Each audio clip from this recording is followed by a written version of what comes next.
যারা প্রোগ্রামে আসতেছে ওরা তো এনসিপি কে চেনে না, ওরা গান কিছু না পেয়ে এখন সারের মতো চিল্লাচ্ছে খালি আওয়ামী লীগ নিষিদ্ধ চাই। ডান পাশেও আওয়ামী লীগ, বাম পাশেও আওয়ামী লীগ। আসিফ মাহমুদ তো পচে গেছে ভাই, ওরে নিয়ে কি বলবো, পচা জিনিস নিয়ে।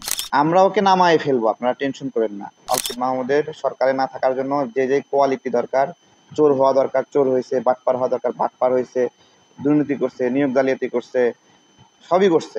এখন এই যোগ্যতা 16 কলা পূর্ণ হয়েছে, যে কোনো সময় সে কট খাইবে। আপনারা খালি এনসিপির প্রশ্ন করেন, এনসিপি তো আর প্রাসঙ্গিক না রে ভাই। ওরা যাদেরকে আনতেছে কেউ পরিচয় দিচ্ছে শেখ হাসিনার প্রোগ্রামে আসছে, কেউ বলছে খালেদা জিয়ার প্রোগ্রামে আসছে। যারা প্রোগ্রামে আসতেছে ওরা তো এনসিপি কে চেনে না, ওরা জানে না। তো এটা অপ্রাসঙ্গিক হয়ে গেছে বাংলাদেশের রাজনীতি থেকে। আপনারা এইটাকে আর ধরেন না, ঠিক আছে? এটা অপ্রাসঙ্গিক, এদের রাজনৈতিক চিন্তা, মত, ধারণা এগুলো কোনো আইডিওলজি বা কোনো কিছু নাই, ঠিক আছে? কোনো কিছু না পেয়ে এখন ষাঁড়ের মতো চিল্লাচ্ছে খালি আওয়ামী লীগ নিষিদ্ধ চাই। ডান পাশেও আওয়ামী লীগ, বাম পাশেও আওয়ামী লীগ, এখন তাদেরকে নিয়ে বলতেছে আওয়ামী লীগ নিষিদ্ধ চাই। তো এটা নিয়ে আর কি বলবো বলেন? এখন আসিফ মাহমুদ তো পচে গেছে ভাই, ওরে নিয়ে কি বলবো, পচা জিনিস নিয়ে। এখন এটা যে বাড়ি দিলে আরো দুর্গন্ধ ছড়াবে। আসিফ মাহমুদ পচে গেছে, আর কিছু বলার নাই। হ্যাঁ, ও এখন যদি বাঁচতে চায় তাহলে ওই যেভাবে বাঁচতেছে আওয়ামী লীগের নেতা কর্মীদেরকে সাথে করে নিয়ে ওইভাবেই বাঁচতে হবে। আমরা যারা গণতন্ত্রের লড়াই করছি, সংগ্রাম করছি, আমাদের সাথে তার বন্ধুত্ব নাই। এবং সে এই বন্ধুত্ব একজন দুর্নীতিগ্রস্ত মানুষের সাথে, গণতন্ত্রকামী মানুষের হবে না। জেনে শুনেই আওয়ামী লীগের লোকদেরকে নিয়ে সে একটা কিছু করার চেষ্টা করছে। হ্যাঁ, এটা একটা অদ্ভুত বিষয় যে নির্বাচন আয়োজনকারী সরকার নিজেই নির্বাচনে অংশ নিতে চাচ্ছে, এরকম হয়ে গেছে, তাই না? যে আয়োজক নির্বাচনের, সে কি নির্বাচনে অংশ নিতে পারে নাকি? আসিফ মাহমুদের অবস্থা সেইটা। সে তো নির্বাচন আয়োজনকারী সরকারের একজন উপদেষ্টা, সেই সরকারের উপদেষ্টা হয়ে নির্বাচন করার খায়েশ দেখাচ্ছে। তার বাবা আওয়ামী লীগের লোকদেরকে সাথে করে নিয়ে যারা 16 বছর মজলুম হিসেবে ছিল তাদের বিরুদ্ধে রাজনীতি করতেছে। এইটা হলো বিষয়। আমরা ওকে নামায় ফেলবো, আপনারা টেনশন করেন না, অল্প সময়ের মধ্যে।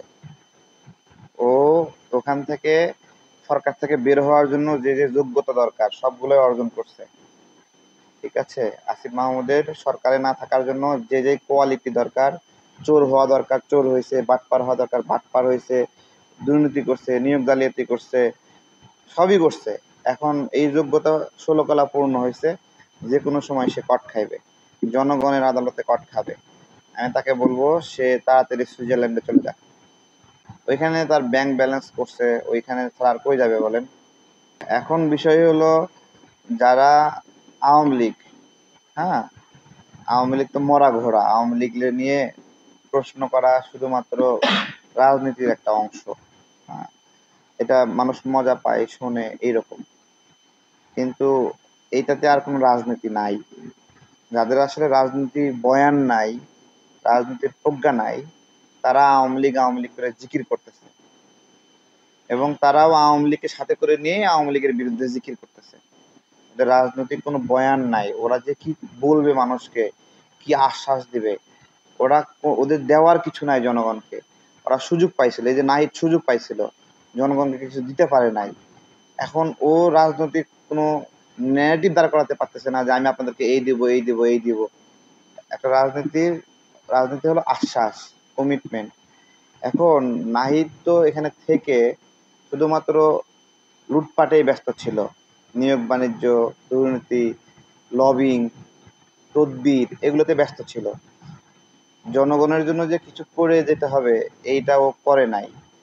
যে করে নাই সে নতুন করে কি আশ্বাস দিবে? এই আশ্বাস দেওয়ার কিছু নাই বলেই তারা আওয়ামী লীগ করে জিকির করতেছে। আর কোনো বয়ান নাই, কোনো ন্যারেটিভ নাই, তাদের বলার কিছু নাই, ওইটাই ঘুরে ফিরে। ডক্টর ইউনূস বলছে জনগণ তাকে চায়। ডক্টর ইউনূসের মতো আরো যারা ক্ষমতায় ছিল তারা ওই একই কথাই বলছে, জনগণ তাদেরকে চায়। যখন যে ক্ষমতায় থাকে তার একটা চিন্তা যে জনগণ তাকে চায়।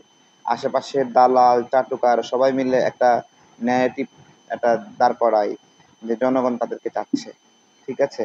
জনগণ চাইলেও ডক্টর ইউনূসের থাকার সুযোগ নাই। কারণ ডক্টর ইউনূস রাজনৈতিক দলগুলোর মধ্যে প্রতিদ্বন্দ্বিতাকালীন সময়ে রেফারি হিসেবে নিজেকে মনোনীত করেছে। একজন রেফারি চাইলেও নিজে নিজে গোল দিতে পারে না, ঠিক আছে? ডক্টর ইউনূসের গোল দেওয়ার সুযোগ নাই, সে একটা রেফারি। রেফারি এখন রেফারি গোল দিতে চাইলে পদত্যাগ করতে হবে, হ্যাঁ। আর ডক্টর ইউনূস এতটুকু উদার না যে পদত্যাগ করে হিম্মতের সাথে রাজনীতিতে অংশ নেবে, ঠিক আছে? এতটুকু হিম্মত নাই তার।